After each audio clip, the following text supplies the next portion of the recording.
And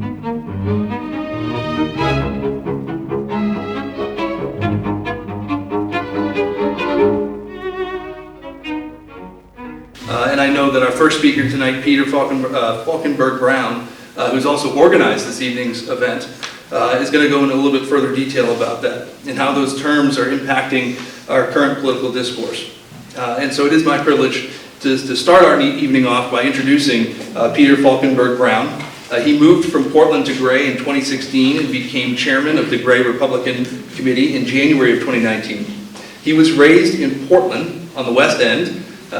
Peter rode off into the sunset on his bicycle when he was 18, got married, became a writer and a programmer, had 4 children in Virginia. Where in Virginia were you, Peter? Richmond and Virginia Beach. I think we talked about that because I spent a good amount of time in Charlottesville. Learned how to say y'all. He's been back now for a number of years and is thrilled to once again sit on the rocky coasts of Maine and admire the ocean. He's the author of a book for teenagers called The True Love Thing to Do, an interactive workbook on finding love and preparing for an enduring marriage. That book is available on Amazon and on Peter's website.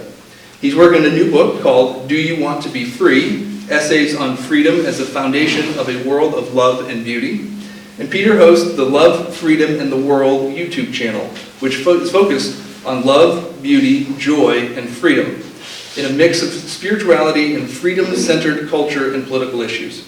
He writes frequently at his website, peterfalkenbergbrown.com, and that's Berg with an E. It's my pleasure to introduce Peter Falkenberg Brown.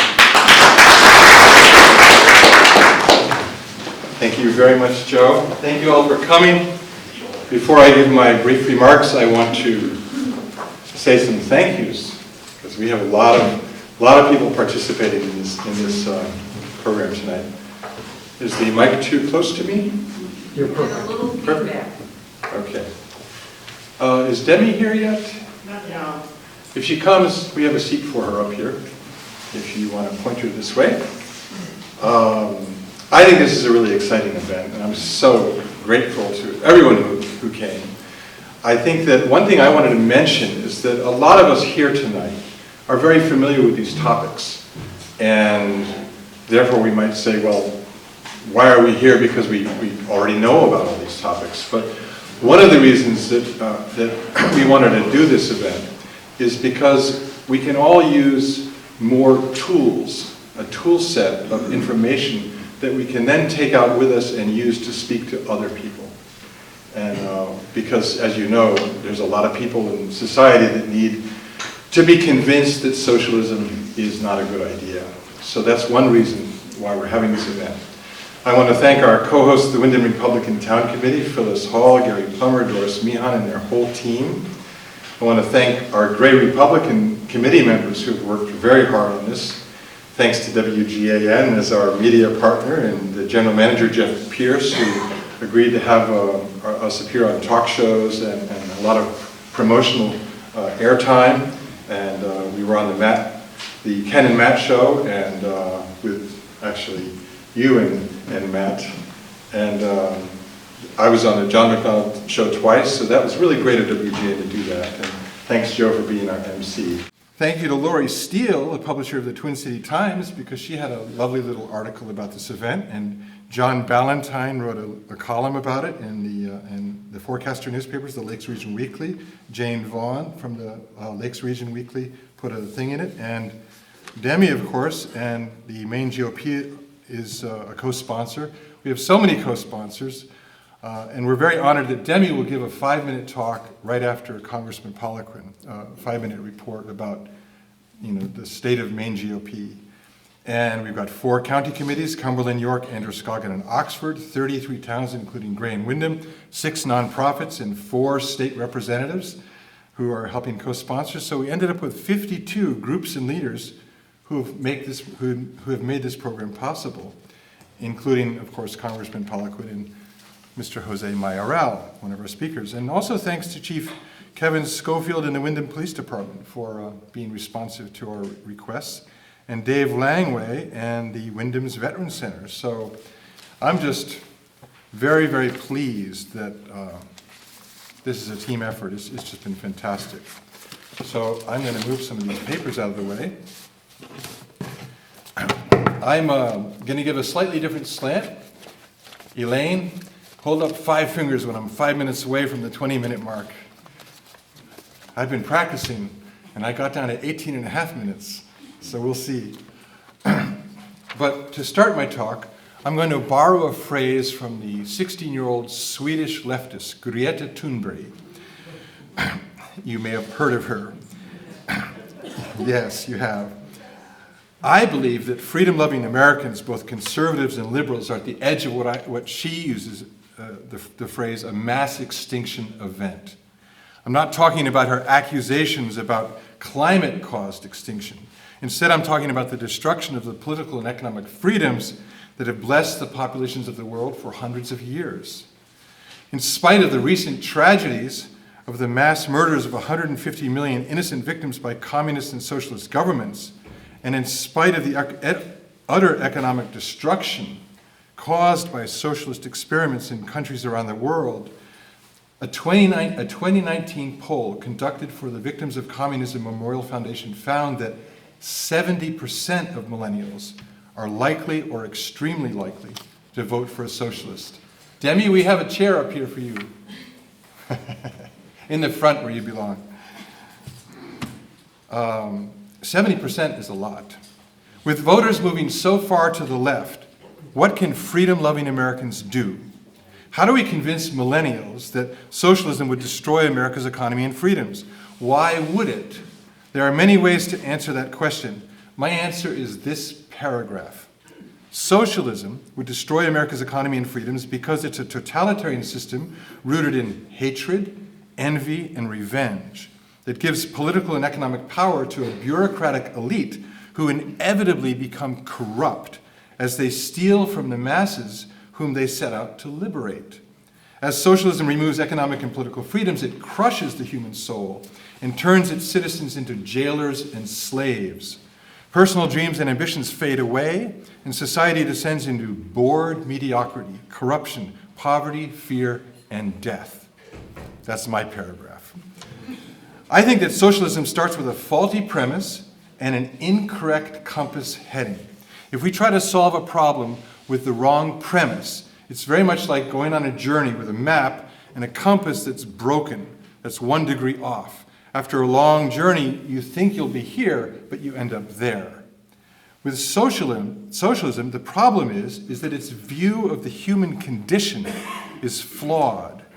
Socialists see the faults of society, but then they misdiagnose the cause, come up with a wrong solution, and end up going in a wrong direction. Their compass setting is off. They are correct that, yes, poverty, inequality, and selfishness exists, and good-hearted people around the whole world abhor those things. But socialists see rich people as evil haves, endlessly oppressing the have-nots, and their solution is to use the hammer of government to force people to be good, to redistribute their wealth, and forcibly modify politically incorrect thinking, speech, and action. The reality of the human condition is quite different. Rich people, capitalists, and so-called haves cannot be simplistically lumped into one gigantic evil category and discarded. Humans are all different and unique. The core problem, in my opinion, of the human condition is the invisible trait of selfishness that dwells in every human heart. Both capitalists and socialists can be intolerably selfish or not. Socialists don't recognize that human beings, rich and poor, have spiritually and morally grown over millennia. Civilizations have become more democratic and kinder toward those in need. Socialists also reject the view that moral change, love, and unselfishness cannot be forced by government. Their view about how to change the human being is perfectly summed up in a sign that was in a Soviet Gulag concentration camp. And the sign stated, "With an iron fist, we will lead humanity to happiness." It doesn't work that way. The answer to global poverty is to inspire unselfishness within the free environment of capitalism so that wealth and prosperity can be created for as many people as possible. I would describe this as unselfish capitalism. We're all familiar with the dictionary definitions of socialism versus capitalism, as Joe referred to. Socialism means that the state owns the means of production, distribution, and exchange, whereas with capitalism, those things are owned by private individuals or corporations. I think that anyone who loves freedom and wants to own their own property, like their cell phones, should prefer capitalism. But let's look at how modern socialists view capitalism today. In the magazine Teen Vogue, which is about fashion supposedly, it said that capitalism takes the position that greed is good, while anti-capitalists view capitalism as an inhuman, anti-democratic, unsustainable, deeply exploitive system that must be dismantled. Alexandria Ocasio-Cortez describes capitalism as, it means that we seek and prioritize profit and the accumulation of money above all else, and we seek it at any human and environmental cost. AOC then described democratic socialism as, it means putting democracy and society first instead of capital first. A lot of socialists will look at Denmark and say, well, that's the perfect socialist country. But that view of Denmark has been debunked by Denmark's Prime Minister, Lars Løkke Rasmussen, who stated, I would like to make one thing clear. Denmark is far from a socialist planned economy. Denmark is a market economy. Is capitalism so evil, based simply on greed and exploitation? University of Dayton history professor Larry Schweikart defines capitalism this way. It's an economic system in which individuals freely decide what they will produce and who they will serve. Since both parties have to consent, it's a system in which success demands that you serve the needs of others before you are rewarded for your work. That doesn't sound like exploitation to me. The jaundiced views of modern socialists come from Marxism. In the Communist Manifesto, Karl Marx wrote, the bourgeoisie live in relationships of naked self-interest, of callous cash payment, and the icy waters of egotistical calculation. Marx condemned capitalism, writing that in one word for exploitation, veiled by religious and political illusions, that has substituted naked, shameless, direct, brutal exploitation. He defined workers as slaves of the bourgeois class. He helped give birth also to the unrelenting hatred and scorn for conservatives that we see with social justice warriors who refuse to engage in civil debate. When he wrote in the Communist Manifesto, the charges against communism made from a religious, a philosophical, and generally from an ideological standpoint are not deserving of serious examination. Marx birthed an ideology of hatred, translated into hardcore leftist strategy in the 1960s by the communist writer Saul Alinsky in his book Rules for Radicals.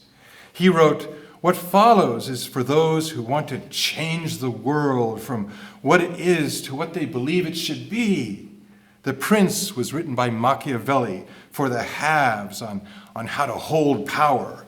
Rules for Radicals is written for the have-nots on how to take it away. In this book, we are concerned with how to create mass organizations to seize power and give it to the people. But the power, of course, doesn't go to the people. It goes to privileged, leftist, elite dictators who look down on and dominate the proletariat. Communism and socialism are destructive to humans, and they are also anti-God, which is demonstrated by the left's hostility to Christians and religion in general. Saul Alinsky dedicated his book, Rules for Radicals, to the first radical known to man, who rebelled against the establishment and did it so effectively that he at least won his own kingdom, Lucifer. The left's division of the world into a war between the oppressor haves and the oppressed and victimized have-nots has created a grievance culture of entitlement, resentment, complaint, and lack of personal responsibility. The oppressed get a free pass, which was clearly articulated by the founder of the Democratic Socialists of America, Michael Harrington, when he stated, people who are much too sensitive to demand of cripples that they run races ask of the poor that they get up and act just like everybody else in society. Well, There are poor people all over the world who are not leftists, who don't feel oppressed, who believe in hard work, and the Vietnamese boat people are a wonderful example. Socialism's grievance culture creates an immoral and hypocritical view of the private property and money that belongs to those who worked hard to obtain them. To a socialist, every capitalist is an exploiter, justified to take their money, their property, their freedoms, and even their lives. In his critique of socialism, the Daily Wire founder Ben Shapiro stated, "It is immoral to steal from people, even if you vote to steal from people. Socialism is immoral because it is theft." Stephen Crowder said it well. Greed? What's more greedy than wanting to take from someone else something that you haven't earned? Wealthy socialists, what about them? They're hypocrites. I think that they should give money and property to the suffering workers of the world and live on the minimum wage. The 2020 Democratic candidates for president who are supporting socialism should all do that. Amen. But they won't. You know why? Because they're special. And they have a mission to lead the proletariat. In their socialist future, the new American socialist leaders will eat well as the people starve. They'll shop at private stores while the people can't buy bread. The socialist fish rots from the head, if there's fishermen in the room. So, who are the have-nots? Socialism works to indoctrinate so-called have-nots to have resentment and complaint. But dividing humans into two classes based on whether or not you have money is ridiculous, ignorant, destructive, dishonest, and immoral. AOC, as a bartender, was wealthier than millions of people in extreme poverty around the world. But she was probably, in her own mind, a have-not. How about now? She makes $174,000 as a wealthy congresswoman who constantly accuses capitalism of being selfish. The curious thing about humans is that you can be poor one year, rich the next, and then poor all over again. Our economic status may change, but the important factors in a human life is our spirit, our attitude, our value system, and our hard work. My third great-grandfather, Jonathan Brown, was a farmer in Clinton, Maine. He probably could have been described as a have-not, but I don't think he thought of himself that way. Instead, he had Bible studies in his home for 40 years and worked hard and didn't complain. His son, William, my second great-grandfather, worked his way up until he could go to Berlin, New Hampshire and purchase a company and then rebrand it as the Brown Paper Company, which at its height owned 4 million acres of timber from Maine to Florida. Was he selfish and evil, a capitalist have? His workers thought he was a wonderful and kind man. And then the Depression happened and the Brown Paper Company went belly up. My grandfather, Norman Brown, had married Helen Falkenberg, a Swedish baroness, but ended up living with her in a leaky mansion on Vaughan Street in Portland's West End. His have-ness was fading away, or leaking away. Their son, Carl, my father, was born as a have, watched the family money disappear, and then struggled with alcoholism and the holding down of jobs for the rest of his life. I was born as a poor cousin, a so-called have-not. I could have become a socialist with resentment, but because I was a pot-smoking, inhaling teenage hippie in the early 1970s, hanging out with leftists who had Angela Davis posters on their wall. But I did not become a leftist, and I gave up smoking pot. My father and mother taught me, get a job, work hard, and I did. And I also found God and adopted the view that human beings were sacred incarnations of a creator who had made them to be divine, loving, generous, kind, and yes, successful. And I've been working on that success my whole life. Am I a have or have not? I have far less money than AOC, but I have immense gratitude for many blessings, and I'm rich in spirit. AOC's attitude about human beings, the economy, and capitalists is just plain wrong. Many of the so-called haves helped billions of people. When Marx was alive, yes, there were nasty, unkind, and repressive factory owners. But civilization has advanced and people have grown. Forbes stated that the top 12 billionaire job creators, altogether worth more than $308 billion, have generated at least 2.3 million jobs globally. And I see the finger going up. but my introductory remarks didn't count. Those were thank yous. They were different. That's true. Bill and Melinda Gates and Warren Buffett started the Giving Pledge, and as of 2019 have signed on 204 billionaires to commit to give more than half of their wealth to charity. Halves are helping billions of people. It's clear that capitalism and free enterprise have blessed the world. Arthur Brooks, the former president of the American Enterprise Institute, cited a report that the percentage of people living in starvation-level poverty has fallen 80% since 1970. That's incredible. He said, if you really want to help the poor, stand up for capitalism. It was globalization, free trade, the boom in international entrepreneurship. In short, it was the free enterprise, American style, which is our gift to the world. One dreadful result of socialism is the death of truth. Vladimir Lenin said, we must be ready to employ trickery, deceit, law-breaking, withholding, and concealing truth. We can and must write in a language that inspires hate, revulsion, and scorn toward those who disagree with us. One of the left's most devastating lies has been their miseducation of our young people. The left has lied to them and continues to lie to them about the values of freedom and the history of the West. So much so that many young people today are victims of what I would call the Mowgli factor. Mowgli, of course, was the character created by Rudyard Kipling in all the Mowgli stories, the young boy who was raised by wolves and thought he was a wolf.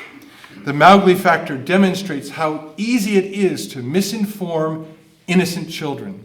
The left has been doing that for 60 years or more, to such a degree that now 70% will vote socialist. So then, how can we defeat socialism?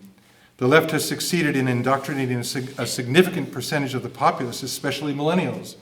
To counter that, we must speak out loudly and constantly about how destructive socialism will be for America. We must stand up, push back, speak out, write, rally, communicate, and educate both young and old to reject leftism, socialism, and Marxism. We must also reject totalitarian political correctness completely. And we must focus on elections and voters and educate elected officials and candidates for office to reject socialism, as Bruce has, and then inspire voters to vote for them, as we'll vote for him again. The Founding Fathers would be horrified by the current slate of leftist elected officials. I think they would say, we warned you. It's time to heed their warning, stand for freedom, and articulate the message that socialism would destroy America's economy and freedoms because it is a totalitarian system rooted in hatred, envy, and revenge that gives political and economic power to a bureaucratic elite who inevitably become corrupt as they steal from the masses whom they set out to liberate. As socialism removes economic and political freedoms, it crushes the human soul and turns its citizens into jailers and slaves. Personal dreams and ambitions fade away, and society descends into bored mediocrity, corruption, poverty, fear, and death. We cannot let that happen. Amen? Amen. Thank you. Yeah, I'm Greg Odlin from Cape Elizabeth. A lot of young people are confused on the difference between socialism and communism. Can you give a precise definition that would help clarify that?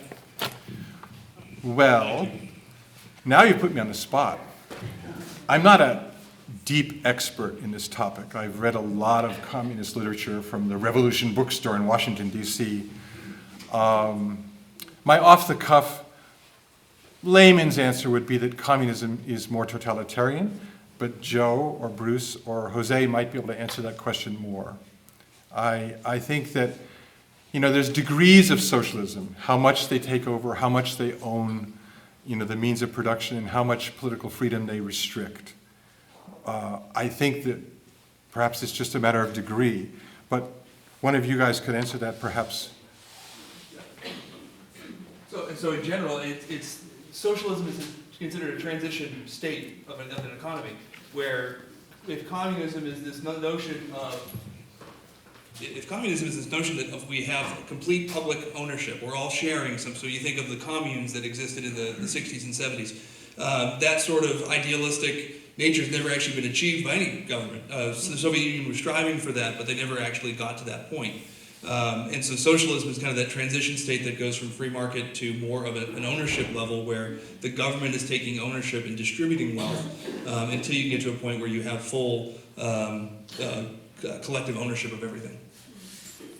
And my impression is that when they say collective ownership owned by the people, what they really mean is owned by what the Russians call the nomenklatura, the elites. The people don't own anything. In the Soviet Union, they used to say, we pretend to work and they pretend to pay us. Hi, Rick Snow. A few years ago, probably about 2012, I was at an event in USM, and it was called Unemployment in Maine, Past, Present, and Future, which you would think would be relatively okay.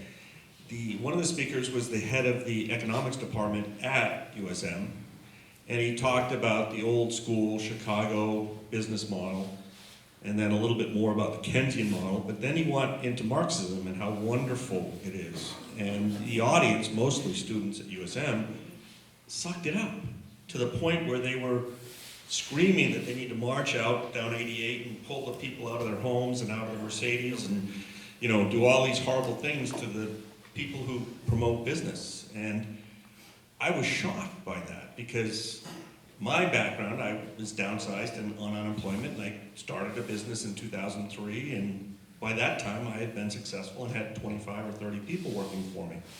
And my point is, anyone in this country can do that. Anyone. There's nothing that restricts you from doing that.